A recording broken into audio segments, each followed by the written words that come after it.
اللہ العلی الولی الکبیر القدیر الرحیم العظیم الکریم المتعال والصلاة والسلام علی رسولہ النبی الامی الہاشمی القرشی المطلبی الفرید الجمال وعلی آلہ واصحابہ اولی الصدق والقوت والعزت والشوکت والمجد والکمال والتابعین لهم بالاحسان الى یوم المآل اما بعد فاعوذ باللہ من الشیطان الرجیم بسم اللہ الرحمن الرحیم وَإِذْ أَخَذَ اللَّهُ مِيثَاقَ النَّبِيِّينَ لما آتيتكم من كتاب وحكمة ثم جاءكم رسول مصدق لما معكم لتؤمنن به ولتنصرنه قال أأقررتم وأخذتم على ذلكم إصري قالوا أقررنا قال فاشهدوا وأنا معكم من الشاهدين صدق الله العظيم۔ محبت سے پڑھی الصلاۃ والسلام علیک یا سیدی یا رسول اللہ وعلی آلک واصحابک یا سیدی یا حبیب اللہ۔ مولا صلی وسلم دائما ابدا علی حبیبک خیر الخلق کلہم منزہ عن شریک فی محاسنہ فجوہر الحسن فیہ غیر منقسم یا اکرم الخلق مالی من الوذ بہ سواک عند حلول الحادث الامم ولن یضیق رسول اللہ جاہک بی اذا الکریم تجلی باسم منتقم محمد تاج رسول اللہ قاطبۃ محمد صادق الاقوال والکلم رب صلی وسلم دائما ابدا علی حبیبک خیر الخلق کلہم۔ اللہ تبارک و تعالی جل جلالہ و عم نوالہ و اعظم شانہ کی حمد و ثنا اور حضور سید المرسلین خاتم النبیین امام الانبیاء حضرت محمد مصطفیٰ احمد مجتبیٰ صلی اللہ تعالی علیہ وآلہ وبارک وسلم کے دربار گہربار میں ہدیہ درود و سلام بصد ادب و احترام عرض کرنے کے بعد بانی محفل برادر مکرم حضرت علامہ مولانا قاری محمد اظہر عباس سلطانی صاحب، دیگر معزز مکرم علماء کرام، میرے ہم مکتب ساتھی اور سامعین، السلام علیکم ورحمۃ اللہ وبرکاتہ۔ میلاد مصطفیٰ صلی اللہ تعالیٰ علیہ وآلہ وسلم کے حوالے سے اس محفل پاک میں مجھے آپ کو حاضری کی سعادت نصیب ہو رہی ہے۔ دعا ہے اللہ تبارک و تعالی ہمیں صحیح بیان کر کے سمجھ کر عمل کی توفیق عطا فرمائے۔ میلاد کا مہینہ جو ہی شروع ہوتا ہے کچھ لوگوں کو یہ فکر لاحق ہونی شروع ہو جاتی ہے کہ جلسے ہوں گے، جلوس ہوں گے، ذکر پاک کی محفل ہوگی، میلاد کا گلی گلی میں اہتمام ہوگا، تو کہیں دین کی بنیادیں ڈھا نہ جائیں، گر نہ جائیں، تو وہ اپنے طور پر مجاہدانہ کردار ادا کرتے ہوئے پوسٹیں لکھتے ہیں، ہینڈ بل چھاپتے ہیں، پمفلٹ شائع کرتے ہیں کہ کسی نہ کسی طریقے سے یہ سلسلہ روک دیا جائے۔ دوسری طرف سے سرکاری سطح سے جو سر توڑ مہنگائی ہے وہ بھی اس طرف لے جانے کی کوشش کرتی ہے کہ لوگ اس چیز کو چھوڑ دیں، لیکن صرف میں نہیں، آپ بھی اس چیز کے آنکھوں سے دیکھ کر گواہ ہوگے کہ جوں اس طبقے کا شور بڑھتا ہے تو سنی کی محبت کا زور بڑھتا ہے۔ اللہ کے فضل سے بجلی کے بلوں کے ریٹ اگرچہ آسمان کو جا لگے، لیکن میلاد کی لائٹنگ میں ذرہ برابر بھی کمی نہیں آئی۔ وجہ کیا ہے؟ لوگ گھر کے پنکھے پہ بھی شاید پابندی لگا کے بیٹھے ہوں، بلب پہ بھی پابندی لگا کے بیٹھے ہوں، اکتوبر کے مہینے میں بھی مسجد میں اے سی چلا کے اللہ کے رسول کے ذکر کی ہم محفل کر رہے ہیں، تو رب بتاتا ہے اس ذکر کو تم نے نہیں، میں نے خود بلند فرمایا ہے۔ میلاد مصطفیٰ صلی اللہ علیہ وسلم صرف جلسے جلوس کا نام نہیں، اس کو جلسے میں بند کر دینا کہ جلسہ ہو تو میلاد ہوگا، نہیں تو نہیں، جلوس ہو تو میلاد ہوگا، نہیں تو نہیں۔ میلاد نام ہے ذکر عظمت مصطفیٰ صلی اللہ علیہ وسلم کا۔ گھر کے کونے میں بیٹھ کر کوئی حضور کی عظمت کا تذکرہ کرے تو اس نے میلاد میں اپنا حصہ ملا لیا۔ اس حوالے سے جس عنوان پر میں نے آپ حضرات کے سامنے گفتگو کرنی ہے، سرگودا کے شہر سے ہی ایک آواز اٹھی تھی، سوشل میڈیا پہ بڑی عام ہوئی۔ ایک صاحب یہ کہہ رہے تھے کہ میلاد کچھ 100 سالوں سے رواج پاتا ہے اس دنیا میں، شروع سے نہیں تھا، کئی صدیوں کے بعد میلاد کا آغاز ہوا اور یہ جلسے شروع ہوئے، اور ساتھ اس نے یہ کہا کہ یہ وہ بات ہے جس پر سنیوں کا اور ہمارا اتفاق ہے کہ یہ صدیوں کے بعد جا کے شروع ہوا، پہلے میلاد نہیں تھا۔ اس حوالے سے میں نے عرض کرنا ہے کہ یہ جس نے بھی کہا کہ پہلے نہیں تھا، کچھ 100 سالوں کے بعد شروع ہوا، یہ اس کی اپنی غلطی۔ ہم سنی ہیں اور ہمارا عقیدہ اعلیٰ حضرت فاضل بریلوی رحمۃ اللہ تعالیٰ علیہ والا ہے۔ قرآن و سنت کے زیر سایہ ہم نے اپنا عقیدہ رکھا۔ ہم نہیں کہتے کہ فلاں صدیاں حضور کے بعد جا کے میلاد شروع ہوا۔ ہمارا یہ عقیدہ ہے کہ ابھی تک انسانیت کی تاریخ شروع نہیں ہوئی تھی، ابھی اس کائنات کا آغاز نہیں ہوا تھا، عظمت مصطفیٰ کا جلسہ پہلے ہو رہا تھا۔ فرق اتنا ہے، اس جلسے کے بانی 49 ٹیل کے چند لوگ ہوں گے اور اس جلسے کا بانی اللہ رب العزت جل وعلا شانہ تھا۔ جلسہ منعقد کس نے کیا؟ رب ذوالجلال جل وعلا شانہ نے کیا۔ اس جلسے میں مہمان خصوصی علماء اکرام ہوں گے، اس جلسے کے مہمان خصوصی تیرے میرے آقا سرور کائنات صلی اللہ علیہ وسلم تھے۔ یہ روایت میں نہیں، یہ جلسہ آیت میں آیا، رب ذوالجلال جل شانہ نے قرآن میں بیان فرمایا، وَإِذْ أَخَذَ اللَّهُ مِيثَاقَ النَّبِيِّينَ۔ ابھی کائنات کا آغاز ہونا تھا، ارواح انبیاء، ابھی جسم میں انبیاء کی روحیں نہیں ڈالی گئی تھی، پہلا بشر آدم علیہ السلام ابھی اس کائنات میں جلوہ گر نہیں ہوئے تھے کہ رب ذوالجلال نے ارواح انبیاء کو جمع کیا۔ اب 50، 100، 1000 بندے کا مجمع نہیں تھا، وہ مجمع 1,24,000 کم و بیش انبیاء اکرام علیہ السلام کی روحوں کا تھا۔ اتنا بڑا مجمع سجایا گیا، رب ذوالجلال جل شانہ کے اہتمام سے سجایا گیا۔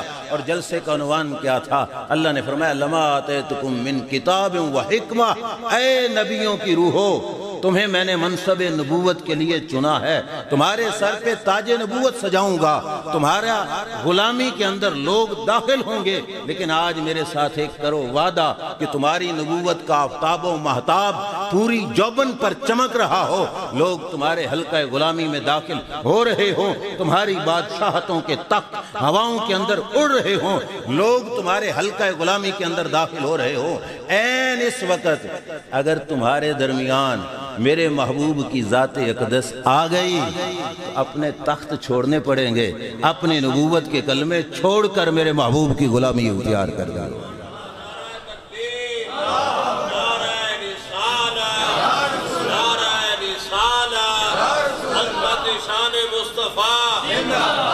کائنات کے آغاز میں یہ جلسہ ہو رہا ہے، رب کے اہتمام سے ہو رہا ہے، انبیاء اکرام علیہ السلام سے عظمت مصطفیٰ کا اقرار و اعتراف کروایا جا رہا ہے کہ این اس وقت اگر میرے نبی آئے تمہیں اپنی نبوت و رسالت کا کلمہ چھوڑ کر میرے نبی کی غلامی میں آنا پڑے گا، ایمان لانا پڑے گا۔ یہ وعدہ لے کر رب پھر پوچھتا ہے قال اقررتم واخذتم علی ذلکم اصری، اقرار کرتے ہو اس بات کا، میرا یہ بوجھ اپنے سروں پہ اٹھاتے ہو جو میں تمہارے سروں پہ دے رہا ہوں، اس پہ تھوڑا غور کرو علماء کرام بھی۔ ہمیں رب نے نماز کا حکم دیا، پھر پوچھا کہ پڑھو گے کہ نہیں پڑھو گے؟ حکم دے دیا، پھر نہیں پوچھا پڑھو گے کہ نہیں پڑھو گے۔ روزے کا حکم دیا، پھر نہیں پوچھا کہ روزہ رکھو گے کہ نہیں رکھو گے۔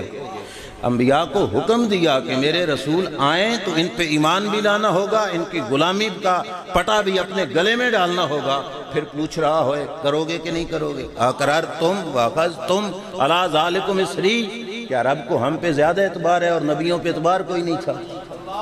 ایسا تو ہرگز نہیں، ہمارے سے کروڑ درجے بھی زیادہ، بے شمار درجے زیادہ اعتبار انبیاء کرام علیہ السلام پہ تھا۔ ہم نے نماز کا کہہ کے پوچھتا نہیں، روزے کا کہہ کے پوچھتا نہیں، انبیاء کو کہا کہ ایمان لانا پڑے گا، مدد بھی کرنی پڑے گی، پھر پوچھ رہا ہے کہ کیا اس وعدے پر پورا اترو گے؟ اقرار کرتے ہو، میرے اس بوجھ کو اٹھاتے ہو؟ وجہ کیا تھی؟ رب بتانا چاہتا تھا عبادت اپنی جگہ پہ عبادت ہوتی ہے، اور میرے رسول کی غلامی عبادتوں کی جان ہوا کرتی ہے۔ شاید کسی کو شک ہو، عبادت اپنی جگہ پہ عبادت، رسول اللہ کی غلامی عبادتوں کی جان ہے، عبادتوں کی اصل ہے۔ اور میں اس منبر پر پورے یقین اور وثوق کے ساتھ یہ کہہ رہا ہوں، نماز اچھی، روزہ اچھا، حج اچھی، زکوٰۃ اچھی، مگر میں باوجود اس کے مسلمان ہو نہیں سکتا نہ جب تک کٹ مروں میں خواجہ بطحا کی عزت پر۔ خدا شاہد ہے کامل، میرا ایمان ہو نہیں سکتا۔ نماز اپنی جگہ پہ، روزہ اپنی جگہ پہ، مگر ہر عبادت کی جان رب نے محبت مصطفیٰ کو بنایا ہے۔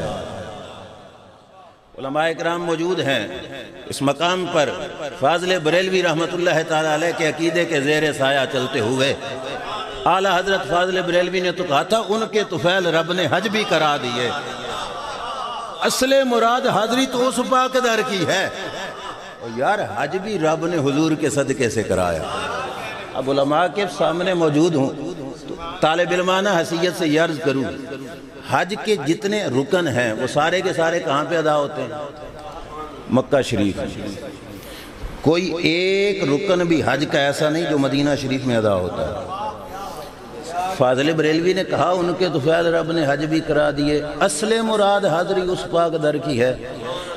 پھر رب ایک آدھ رکن بھی رکھ دیتا نا کہ جائیں وہاں پہ، حج پورا تب ہوگا جب مدینہ شریف جائیں گے۔ رکن ایک بھی نہیں رکھا۔ فاضل بریلوی نے کچھ گھاڑ لیا اپنے پاس سے عقیدہ کہ وہاں کی حاضری اصل مراد تھی؟ کیا وجہ تھی؟ ذرا غور کرنا، اپنے ایمان کے کانوں سے یہ بات سننا۔ وجہ یہ تھی، اگر حج کا فریضہ ہم پہ لازم ہوتا اور فرض کی ادائیگی کے لیے مدینہ شریف جانا پڑتا تو پھر تو مجبور ہو کے جاتا کہ حج پورا تب ہونا تھا کہ مدینہ شریف جائے۔ رب چاہتا ہے کوئی مجبور ہو کے نہ جائے۔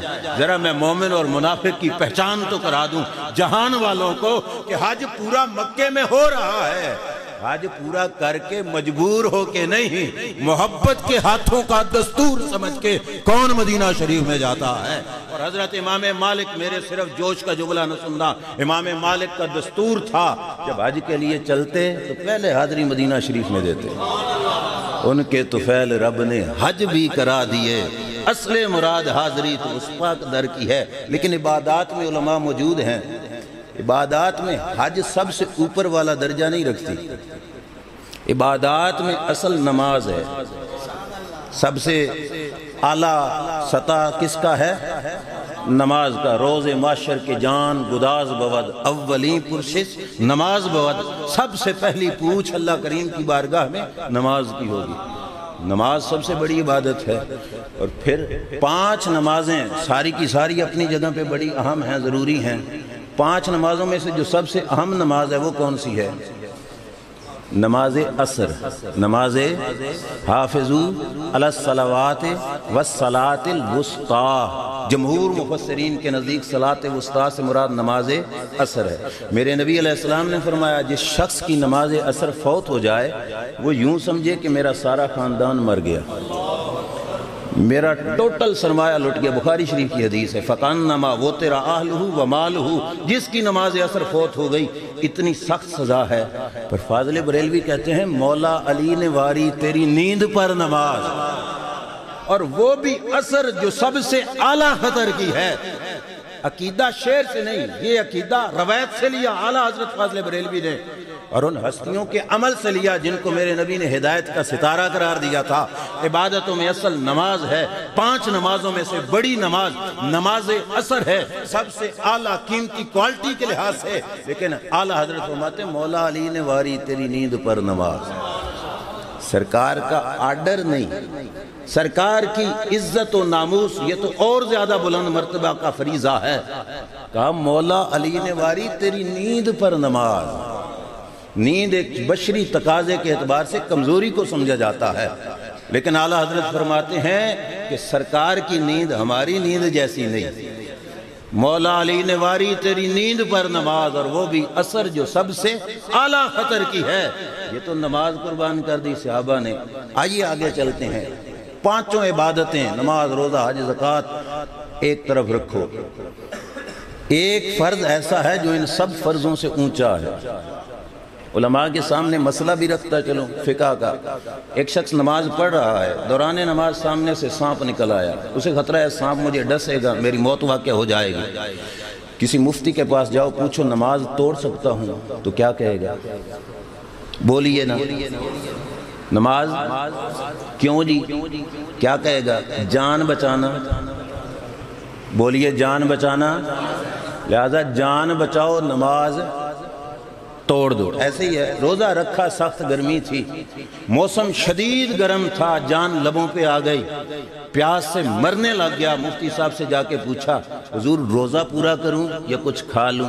مفتی کا کیا جواب ہوگا؟ روزہ کیوں جی؟ جان بچانا فرض ہے، نماز بھی، روزہ بھی، زکوٰۃ و حج۔ زکوٰۃ تو فریضہ استطاعت کے بعد ہے، حج بھی فریضہ استطاعت کے بعد ہے۔ ایک نص قطعی سے شے حرام ہے، شراب اور سور، خنزیر۔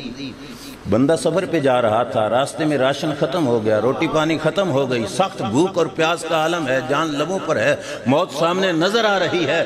مفتی صاحب شراب کی 1 چمچ پی لوں جان بچانے کے لیے؟ کیا کہیں گے مفتی صاحب؟ بولیے نص قطعی ہے قرآن کی کہ شراب حرام ہے، لیکن مفتی صاحب فتویٰ دے دیں گے کہ شراب پی لو، دلیل کیا دیں گے؟ بولیے جان بچانا۔ جان بچانا سارے فرضوں سے، لیکن اعلیٰ حضرت فرماتے ہیں صدیق بل کے غار میں جان ان پہ دے چکے۔ صدیق بل کے غار میں جان ان پہ دے چکے، اور حفظ جان تو جان فروز غرر کی ہے۔ کہا صدیق اکبر رضی اللہ تعالیٰ عنہ نے غار ثور کے اندر حضور پہ تو جان قربان کر دی، اور حفظ جان۔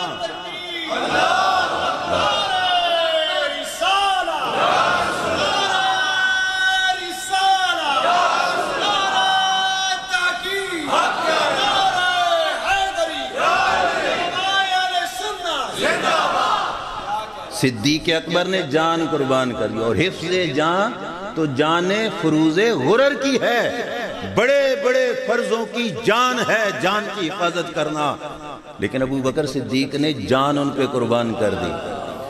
اور یہ کسی دنیا دار، کسی محب اور محبوب کا کام نہیں ہو رہا تھا، ایک خالصتاً محبت کے اندر نماز بھی قربان ہو رہی ہے، جان بھی قربان ہو رہی ہے۔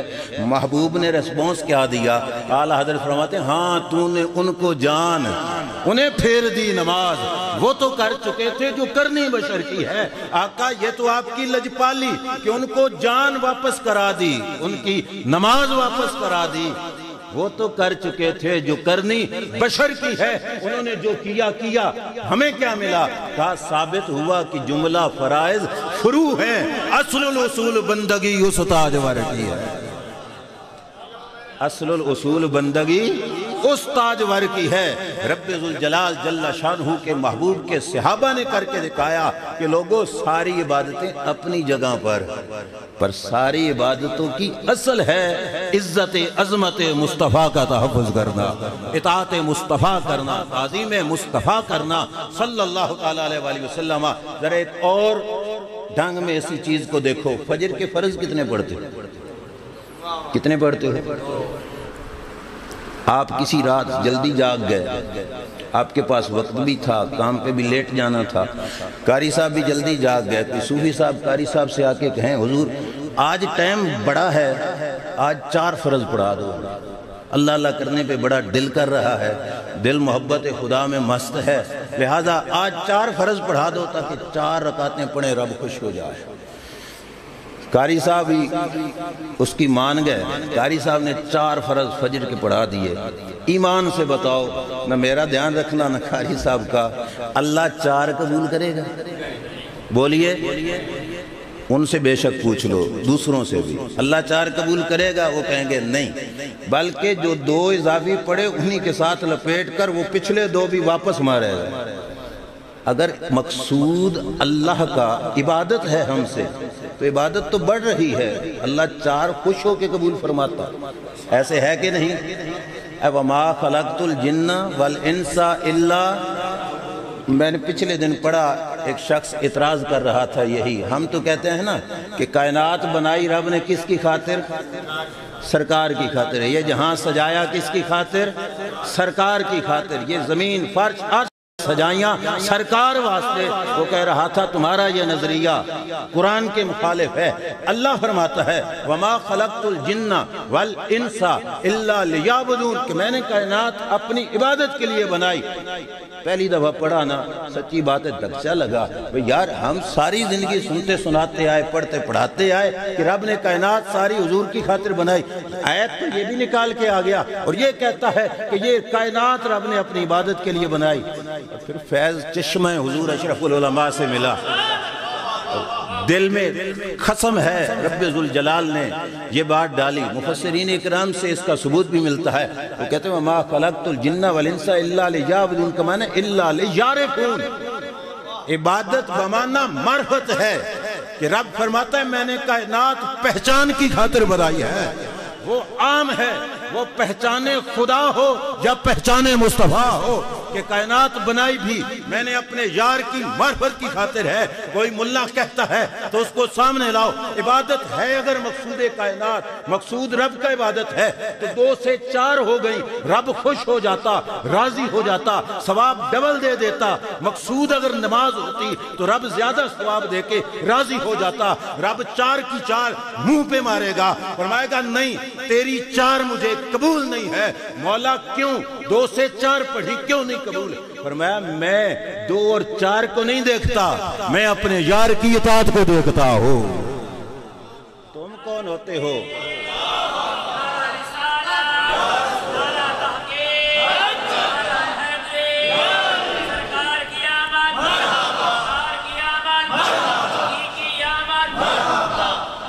تم کون ہوتے ہو 4 پڑھنے والے؟ میرے یار نے 2 پڑھی، میں 2 ہی قبول کروں گا، 4 قبول؟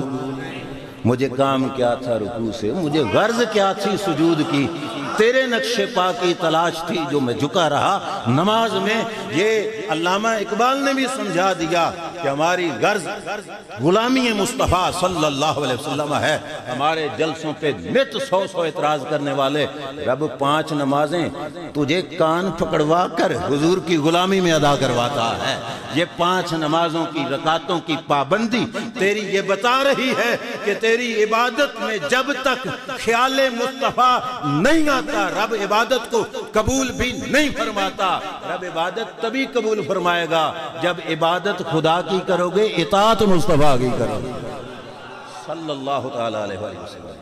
لہذا پتہ چلا کہ جملہ فرائض فروع ہیں، اصل الاصول بندگی اس تاجور کی ہے جو جتنی عبادتیں ہیں قرآن کی نص سے دیکھ لو۔ کوئی یہ نہ کہے کہ ہم نے شعر پڑھ کے، اللہ فرماتا ہے یا ایھا الذین آمنوا لا تقدموا بین یدی اللہ ورسولہ، ایمان والو میرے رسول سے آگے بڑھنے کی کوشش نہ کرنا۔ ایت کب نازل ہوئی؟ مفسرین اکرام میں سے کچھ ہیں جو یہ کہتے ہیں کہ صحابہ اکرام علیہ رضوان میں سے کچھ نے سوچا کہ قربانی ہم نماز عید پڑھنے کے بعد کر لیتے ہیں، تو سمجھے کر دیو، نماز عید سے پہلے کرتے ہو یا بعد میں؟ بعد میں ہی کرتے ہو نا۔ صحابہ میں سے حضور کے غلاموں میں سے کسی نے سوچا بھائی بعد میں کریں تو لیٹ ہو جاتے ہیں، نماز عید سے پہلے قربانی کر لیتے ہیں، جلدی جلدی گوشت بن جائے گا، گوشت غربا میں تقسیم کر دیں گے، غریبوں کی مدد ہو جائے گی، لہٰذا جلدی گوشت تقسیم کریں گے تو فائدہ ہوگا، لہٰذا پہلے قربانی کر دیں۔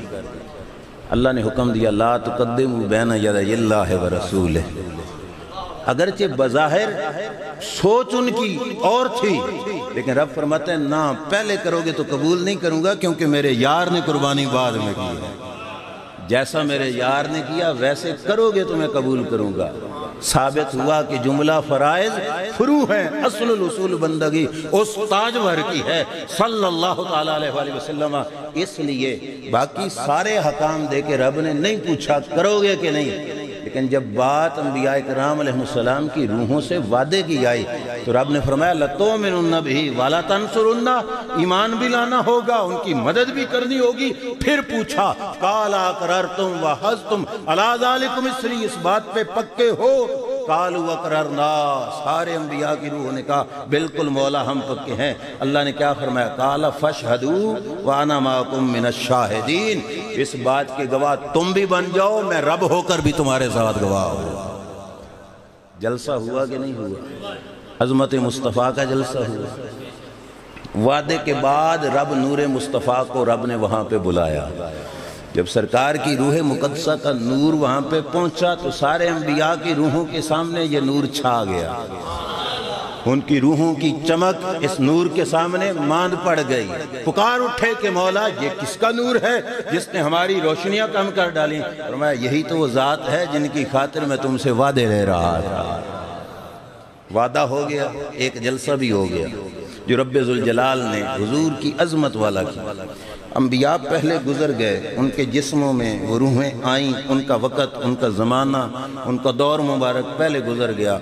سرکار اس دنیا پاک پر تشریف لائے، انبیاء اکرام علیہ السلام میں سب سے آخر پہ سرکار تشریف لائے۔ اب وہ وعدہ نبیوں نے کیا تھا، رب نے پورا کرانا تھا۔ رب نے کہا چل محبوب معراج پہ آ، اور معراج پہ آتے ہوئے ایک چکر مسجد اقصیٰ کا بھی لگاؤ۔ اور رب کے محبوب مسجد اقصیٰ میں تشریف لے کے جاتے ہیں تو وہاں پہ 1.25 لاکھ نبیوں کا پھر مجمع موجود ہے۔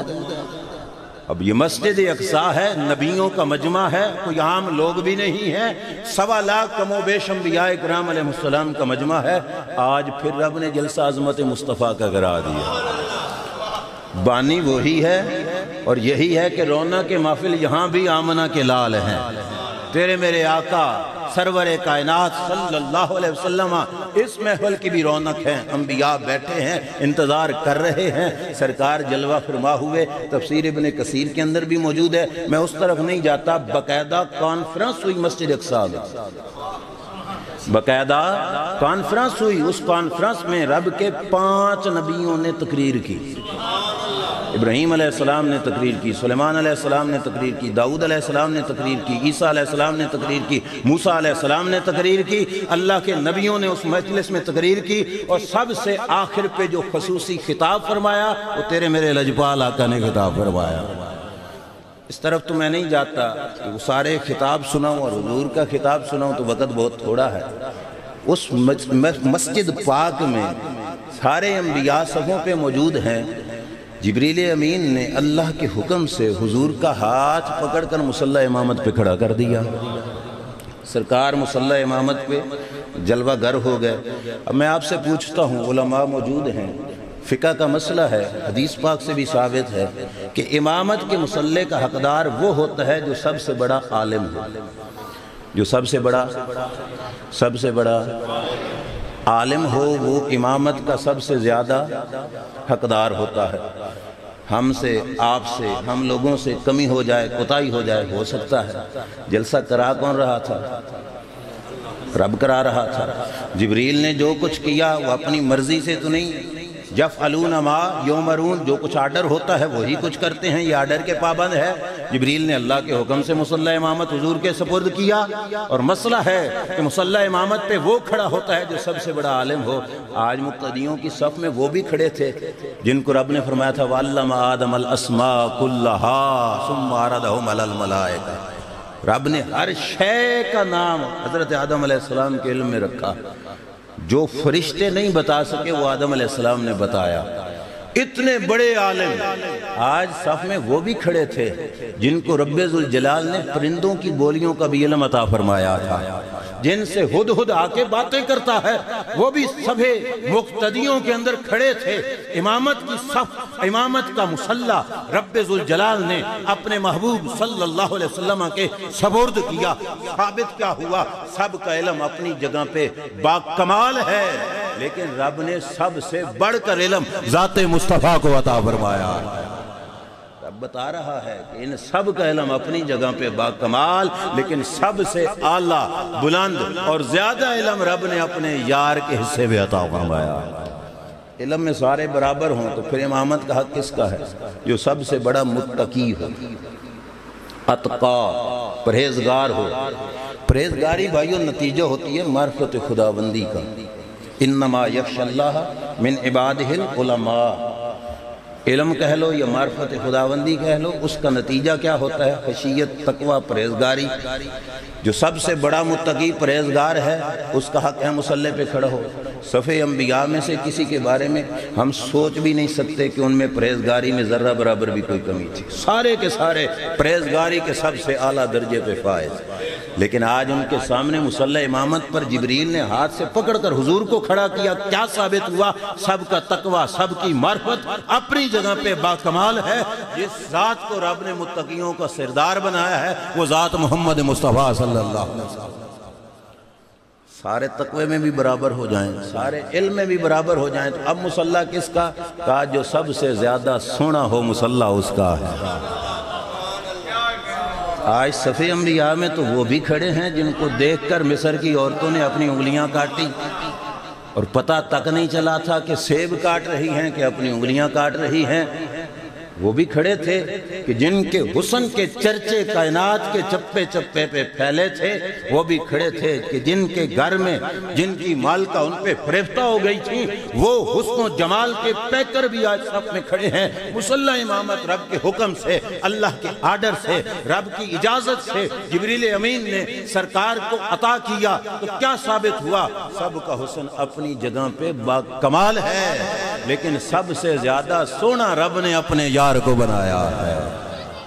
وَأَحْسَنَ مِنْكَ لَمْ تَرَ قَطُّ عَيْنِي وَأَجْمَلَ مِنْكَ لَمْ تَلِدِ النِّسَاءُ خُلِقْتَ مُبَرَّأً مِنْ كُلِّ عَيْبٍ كَأَنَّكَ قَدْ خُلِقْتَ كَمَا تَشَاءُ۔ حسان بن ثابت رضی اللہ تعالیٰ عنہ نے کہا تھا، یا رسول اللہ صلی اللہ علیہ وسلم، آپ جیسا حسین میں نے نہیں دیکھا، بلکہ آپ جیسا حسین تو کسی ماں نے جنم ہی نہیں دیا۔ مصلی امامت حضور کے سپرد۔ اس جلسے میں حضور کی عظمت نظر آ رہی ہے کہ نہیں نظر آ رہی؟ ذرا دوسرا پہلو بھی دیکھیے، اللہ کریم یہی امامت ہی کرانی تھی تو سیدھا مسجد حرام میں کرا دیتا۔ مسجد حرام سے براق چلتا، عرشوں پہ چلا جاتا۔ مسجد حرام سے پہلے مسجد اقصیٰ لے جایا گیا، وہاں پہ امامت ہوئی، پھر اللہ نے عرشوں کے حضور کو بلا لیا، مسجد حرام میں پڑھا لی جاتی۔ اور دوسری بات دیکھو کہ مسجد حرام میں ایک نماز پہ کتنا ثواب ہے؟ 2 لاکھ نمازوں کا۔ مسجد اقصیٰ میں کتنا ہے؟ 50,000 نمازوں کا۔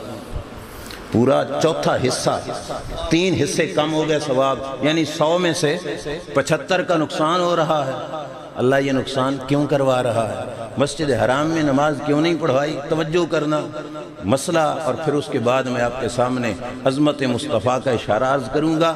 مسئلہ فقہ کا یہ ہے کہ جس مسجد میں محلے کا جو مقرر شدہ امام ہو، محلہ جس کا ہو، جس محلے کا جو امام ہو، مصلی امامت کا حقدار وہ ہوتا ہے۔ اس کا پیر آ جائے، اس کا مرشد آ جائے، اس کا استاد آ جائے، اس کا دادا استاد آ جائے، اس کا دادا مرشد آ جائے، شریعت کہتی ہے مصلی امامت پہ وہی کھڑا ہو جو مصلی محلے کا مقرر شدہ۔ کیوں؟ روزانہ کسی گھر میں پیر صاحب آ جائیں گے، کسی گھر میں استاد صاحب آ جائیں گے، کسی صاحب میں کوئی صاحب آ جائیں گے، امام صاحب روزانہ پیچھے ہوں وہ آگے ہو، تو امام کی کیا حیثیت رہ جائے گی؟ مقتدی کیا سمجھیں گے کہ ہمارے امام صاحب کی کیا حیثیت؟ شریعت نے کہا نہیں، مصلی ہمیشہ اسی کے پاس رہے گا جو محلے کا۔ مسئلہ سمجھ آ گیا آپ کو؟ بولیے، صحیح سمجھ آ گیا؟ اب واپس چلیے۔ اللہ کرا دیتا جماعت مسجد حرام میں۔ مسجد حرام کہاں پہ ہے؟ مکہ شریف، اور مکہ شریف حضور کا وطن ہے، حضور کا محلہ ہے، حضور کی جائے ولادت ہے، سرکار کے آباء و اجداد وہاں پہ رہتے ہیں۔ مصلی امامت پہ سرکار کھڑے ہو جاتے تو لوگ یہ کہتے کہ یار بڑے تو نہیں تھے لیکن محلے کی حقداری کی وجہ سے مصلی امامت رب نے ان کو دے دیا، محلہ جو ان کا تھا رب نے کہا نہ سنیا، چل مسجد اقصیٰ میں، زمین فلسطین کی ہوگی، انبیاء دوسروں کا علاقہ ہوگا، محلہ دیگر نبیوں کا ہوگا، علاقہ بھی دوسرے انبیاء کرام علیہ السلام کا ہوگا، ان کے سامنے مصلی امامت تجھے سپرد کیا جائے گا تاکہ ثابت ہو جائے کہ محلے کی حقداری کی وجہ سے نہیں، اپنی سرداری کی وجہ سے امامت فرما رہے ہیں۔ اللہ اکبر، یا رسول اللہ، یا رسول اللہ،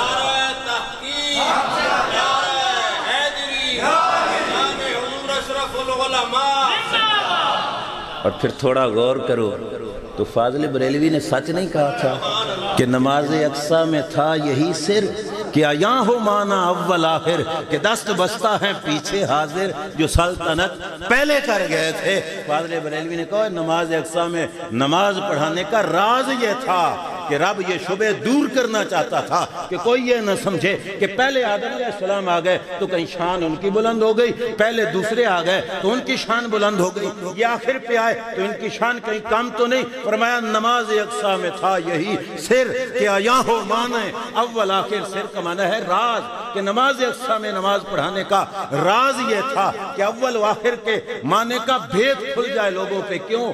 کہ دست بستہ ہیں پیچھے حاضر جو سلطنت پہلے کر گئے تھے، جن کی سلطنت حکومتیں نبوت کے زمانے پہلے گزر گئے تھے، آج وہ ہاتھ باندھ کے پیچھے کھڑے ہیں اور مصلی امامت پہ رب کے یار کھڑے ہیں۔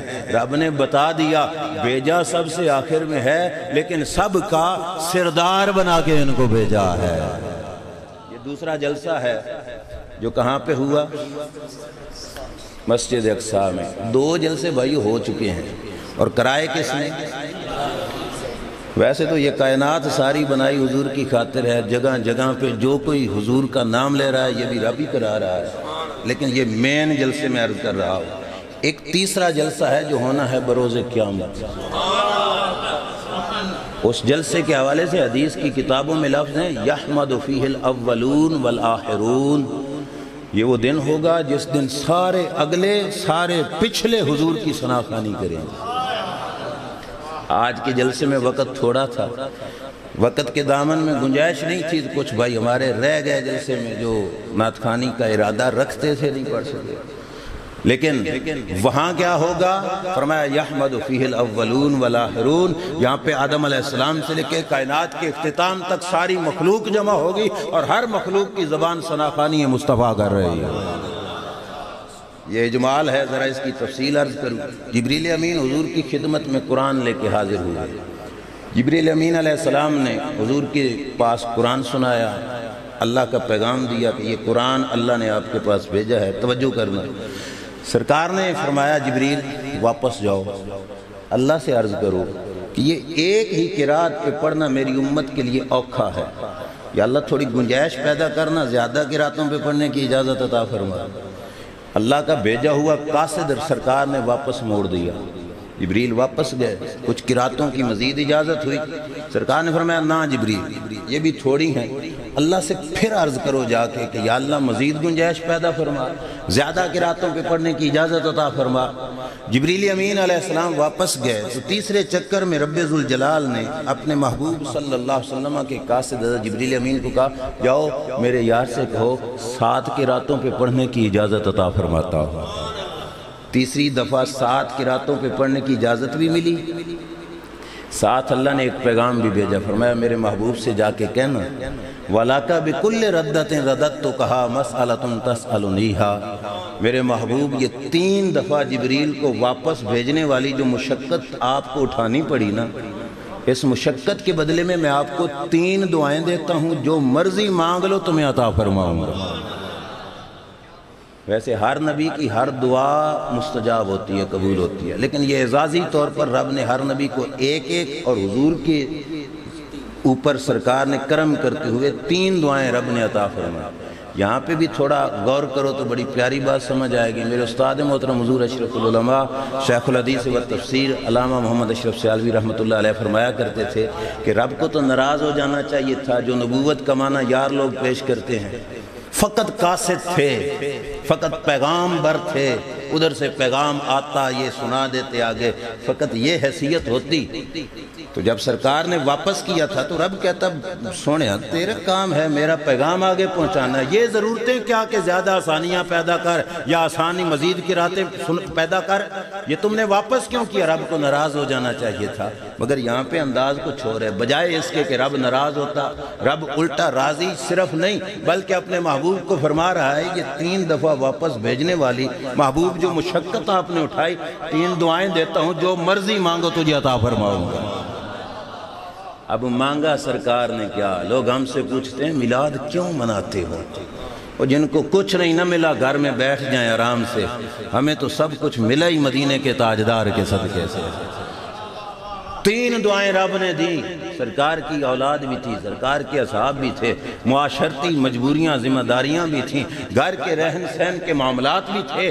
سرکار نے نہ کوئی بینک بیلنس مانگا، نہ کوٹھیاں مانگی، نہ کوئی جائیداد مانگی، نہ کوئی دولت مانگی، رب سے مانگا تو 2 دعائیں دنیا میں مانگی، اللہم اغفر لامتی، اللہم اغفر لامتی، یا اللہ میری امت کو بخش، یا اللہ میری امت کو بخش۔ مولا علی قاری فرماتے ہیں 2 مرتبہ کا اس کا مطلب ہے یا اللہ میری امت کے صغیرہ گناہ بخش دے، یا اللہ میری امت کے کبیرہ گناہ بخش دے۔ اور تیسری کے بارے میں کیا فرمایا؟ فرمایا اخرت الثالثۃ لیوم یرغب الی الخلق کلہم حتی ابراہیم۔ فرمایا تیسری دعا آج نہیں مانگوں گا، تیسری دعا میں نے سنبھال کے رکھی ہے اس دن کے لیے جس دن آدم علیہ السلام سے لے کر بروز قیامت تک جتنی مخلوق سمیت انبیاء کے چل کر میرے دروازے پہ سوالی بن کے آئے گی، میں اس دن کے لیے تیسری دعا کو سنبھال کے رکھتا ہوں۔ کیسے مخلوق رب کے محبوب کے دربار میں حاضر ہوگی؟ قیامت کا دن ہوگا، علماء سے آپ نے سنا ہوگا کتنا ہوگا؟ 50,000 سال جتنا۔ کتنا؟ غلط تو نہیں کہہ رہا؟ 50,000 لینا رب نے حساب ہے حضرت صاحب۔ تو اللہ تو فرماتا ہے کہ رب حساب لینا چاہے تو قلم ہل بصر پلک جھپکنے کی دیر میں رب حساب تو لے سکتا ہے، لے سکتا ہے کہ نہیں لے سکتا؟ حساب لے سکتا ہے۔ یہ کرامن کاتبین موجود ہیں، حساب نامہ لکھا جا رہا ہے، حساب ہو رہا ہے، کریں گے تو تمہاری جان چھوٹ جائے گی۔ رب ہمیں اوکھا ہی کرنا چاہتا تھا، خواہ مخواہ کے ہر دروازے پہ پھر آیا، پھر جا کے ہم حضور کے دروازے میں پہنچے۔ وجہ یہ تھی کہ وہ حکیم ذات ہے، اس کے ہر کام میں کوئی نہ کوئی حکمت ہوتی ہے۔ حکمت کیا تھی؟ بے شمار حکمتیں تھیں جو ہمیں ہمارے اساتذہ کے قدموں میں بیٹھنے سے پتہ چلا۔ وہ یہ تھا کہ اگر ڈائریکٹ حضور کے پاس چلے جاتے، سرکار سفارش کر دیتے اور بگڑی بن جاتی تو کوئی یہ کہتا کہ کر تو دوسرے بھی سکتے تھے، اساں گئے جے کوئی نہ، چھڑا تو دوسرے بھی سکتے تھے، ہم ان کے پاس گئے جو کوئی نہ، جائیں گے جاتے تو وہ پھر عرضی کرتے تو کامیاب وہ بھی کرا سکتے تھے، ہم ان کے پاس گئے جو کوئی نہ، اس واسطے وہ کہنے لگے کہ ان کے پاس گئے نہیں، اس واسطے رب ذوالجلال بتانا چاہتا تھا نہ آج سب کے پاس سے ہو لینا۔ پھر ان کو پتہ چلے کہ بریلی والے نے سچ کہا تھا کہ خلیل و نجی کلیم و مسیح سبھی سے کہی کہیں نہ بنی، یہ بے خبری کے خلق پھری کہاں سے کہاں، تمہارے لیے ہر مقام پہ اور بول سکتے ہیں، آج بول سکتے ہیں تو اکیلے کملی والے آقا بول سکتے ہیں۔ سرکار اٹھیں گے، میدان محشر میں جائیں گے، اللہ کے حضور جب ان مخلوق کی جان بچ جائے گی اس وقت اللہ فرماتے ہیں یحمد فیہ الاولون والآخرون، ساری کائنات کھڑی ہو کر حضور کی ثنا خوانی کرے گی۔ آج کوئی میک چھیننے والا نہیں ہوگا، کوئی دفعہ 144 لگانے والا نہیں ہوگا، کوئی پابندیاں لگانے والا کوئی نہیں ہوگا۔ آج نظام کائنات کھل چکا ہے، رب سب کے سامنے ساری کائنات سے حضور کی ثنا خوانی کرا رہا ہے، لوگوں کو گویا کہہ رہا ہے اب روک کے دکھاؤ۔ یہ جلسہ ہے عظمت مصطفیٰ صلی اللہ علیہ وسلم کا کہ یہ کائنات ساری میرے یار کی تعریفیں کر رہی ہے۔ کرنی تو بعد میں ہی ہے، کیوں نہ آج بھی کریں تاکہ وہاں بھی کریں گے تو سرخرو ہو جائیں گے۔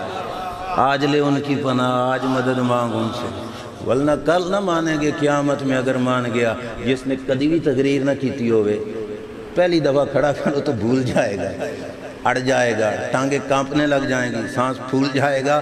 ثنا خوانی دنیا میں نہیں کی ہوگی تو وہاں پہ کیسے کرو؟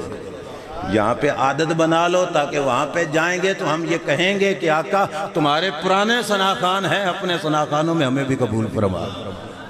اللہ تعالیٰ آپ کی، میری، ہم سب کی یہ حاضری اپنی بارگاہ میں قبول و منظور فرمائے۔ وآخر دعوانا الحمدللہ رب العالمین۔